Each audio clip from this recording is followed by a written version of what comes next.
जय गुरुदेव। सूत्र जाति अंतर परिणामः प्रकृतिया पूरात्।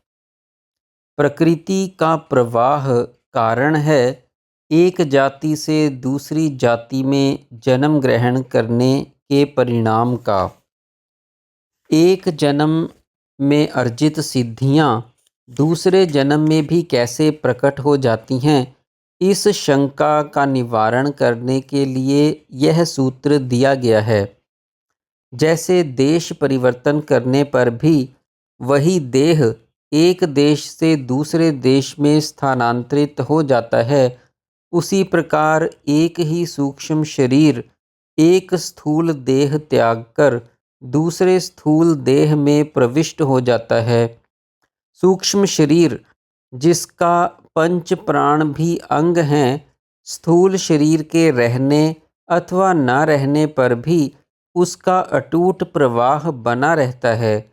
प्रकृति भी चेतन का एक स्तर विशेष ही है, जिसमें अत्यंत अधिक तीव्र स्पंदन के कारण जड़ता लक्षित होने लगती है।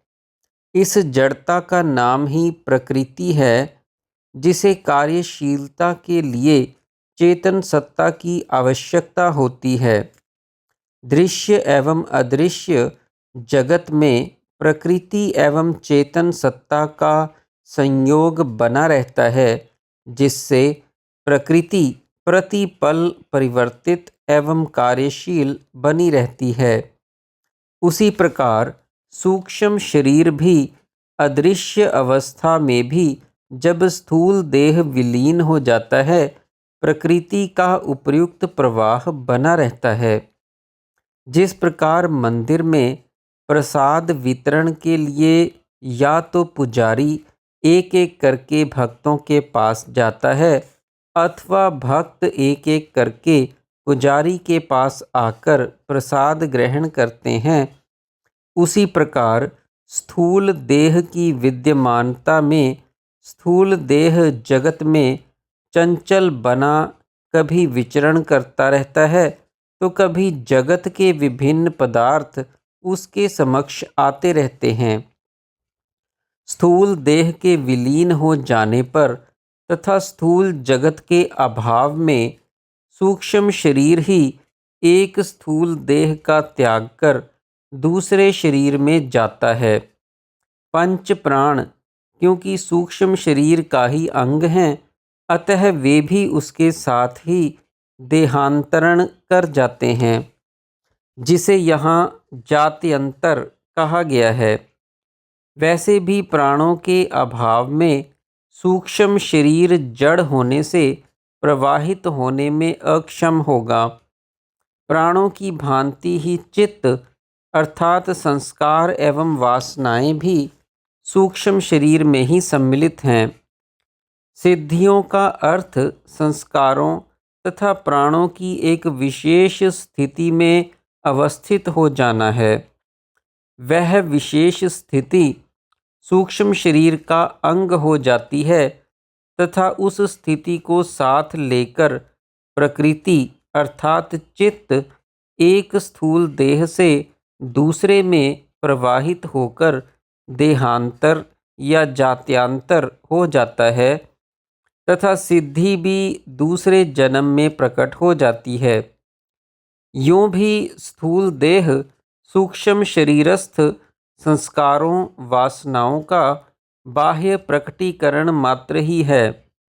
जब एक स्थूल देह से संबंधित वासनाएं समाप्त हो जाती हैं, तो सूक्ष्म शरीर उसे त्याग कर अगली यात्रा पर चल देता है तथा अगली वासना अनुसार किसी अन्य स्थूल देह का विस्तार कर लेता है।